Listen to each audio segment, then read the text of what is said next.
In order to achieve greatness, you must first believe you can. You gotta catch this one.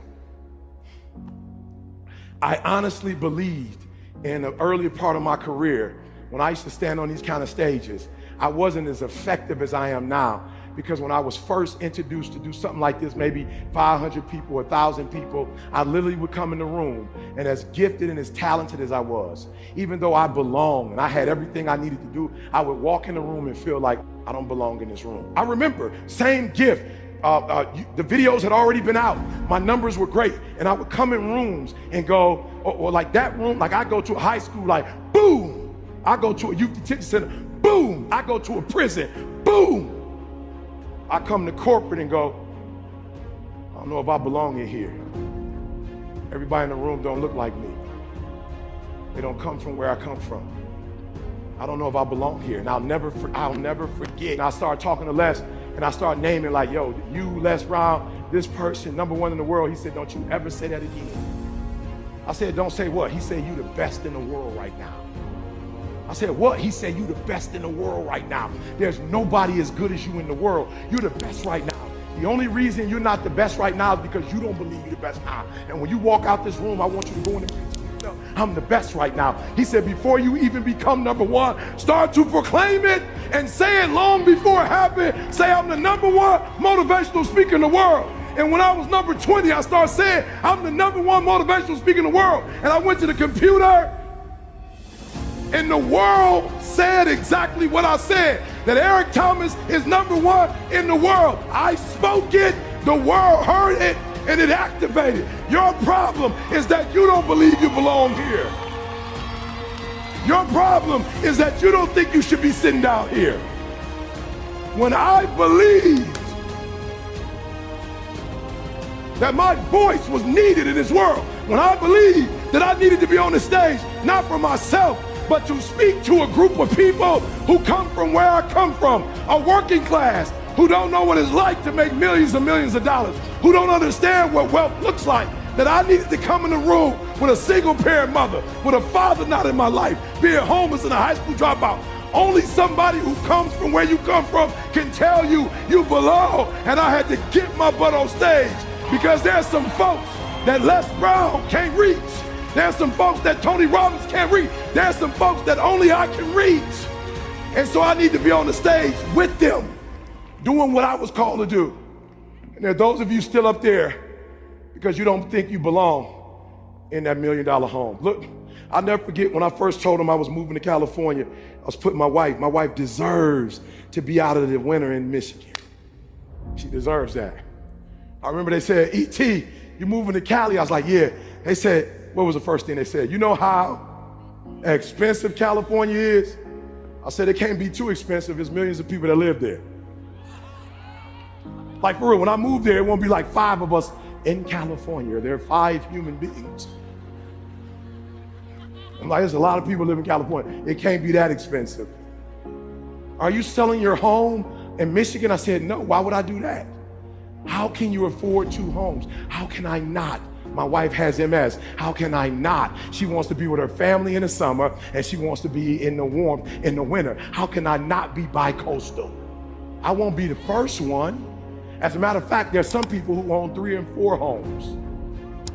So we got one there, and now I'm looking at the French Riviera as my next spot. We talked about the French Riviera, baby. That's my next spot. Listen to me very closely. If I had one message to leave you with that's a game changer, is you need to start to believe. Yeah, write this down. No. Do me a favor. Don't say that. Don't say you believe. Don't do that. Don't do that.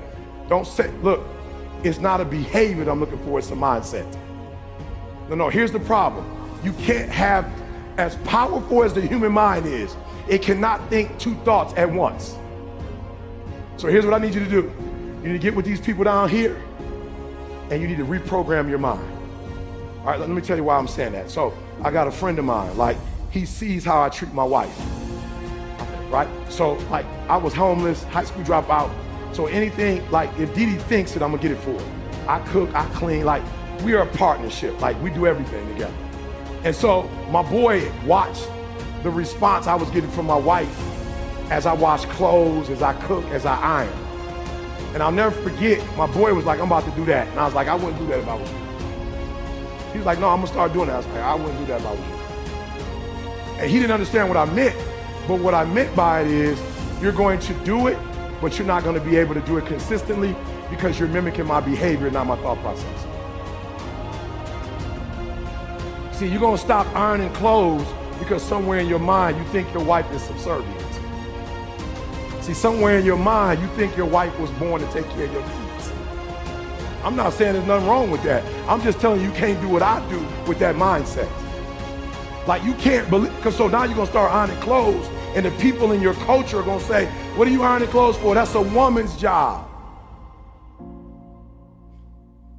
See, I don't have a problem when people tell me, I'll never forget, I was on the floor in an apartment we had, and I was mopping the floor on my knees, and my boy came in and was like, what are you doing? I was like, I'm mopping the floor. You ain't never seen nobody wipe the floor. He was like, not on your hands and knees. I was like, yeah, my wife is a neat freak, so I gotta get on my hands and whatever. He was like, yo, bro, you whipped. I was like, you ain't know that? What, you trying to embarrass me? You just found out I was whipped, bro? He was like, yeah, you whipped. I was like, I see that as a compliment. Whipped.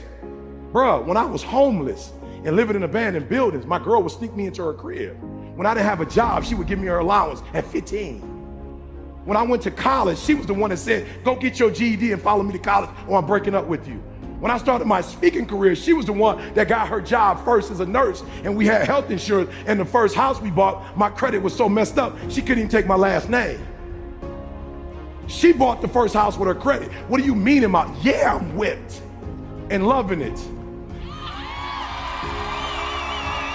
I'm about to buy me a shirt that said whipped.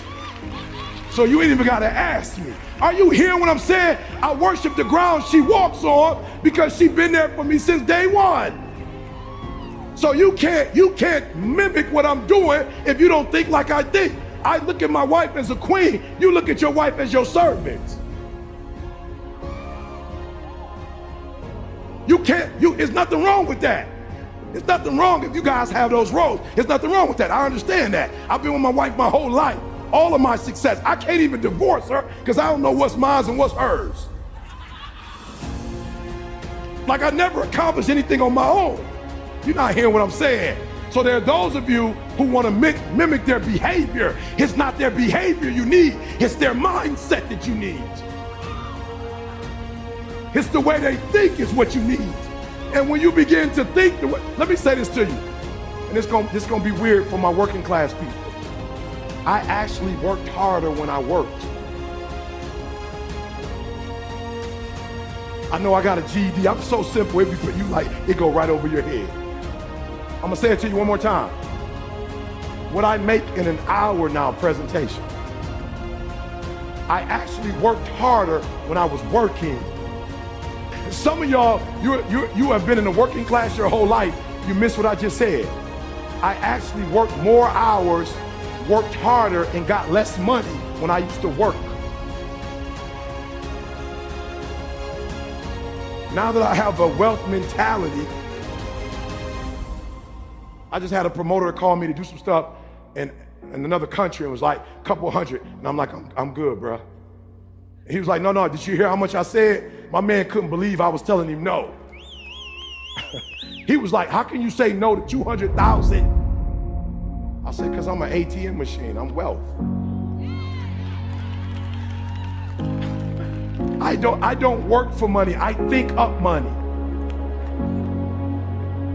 Okay, I'm gonna say it one more time. I don't work for money, I think of ideas and make money.